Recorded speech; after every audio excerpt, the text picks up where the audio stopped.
Si Digong gustong umuwi kaso malabo.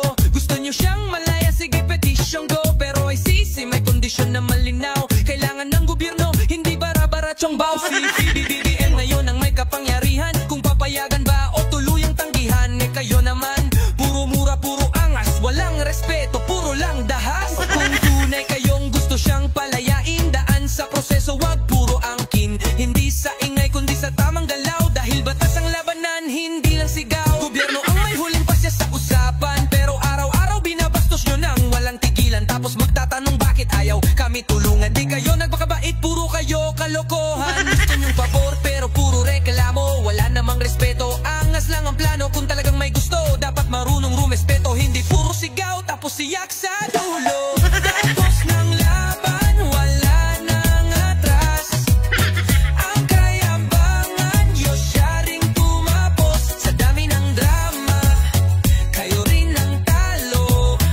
Ngayon idol nyo, nasa kulungan mismo. Saradi, puro katret, di ka na nahiya.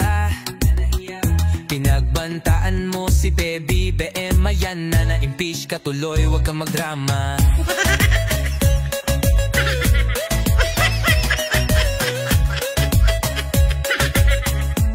Mga DDS, sabi nyo, strong leader si Digong. Eh bakit na checkmate ng weak na bongbong? Ang tahimik na tubig, malalim yan palagi. Ang maingay na bibig, kadalasan walang silbi. Kung tunay kang matigas, di mo na kailangang bumida. Dahil ang totoong astig, sa gawa makikita.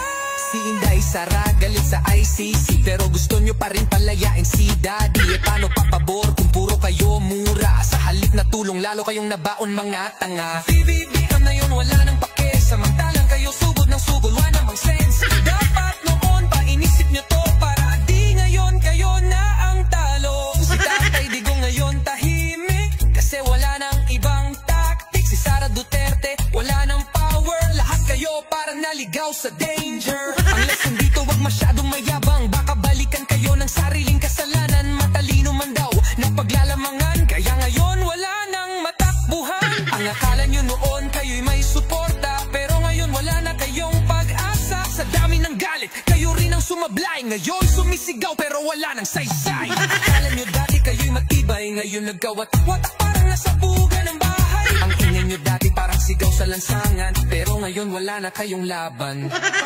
Tapos na ang laban, wala nang atras. Ang idol nyo ngayo'y biglang lagas. Sa dami ng sigaw, wala nang epekto. Ngayon siya'y wala, nasa loob na ng preso. No, no, no, no.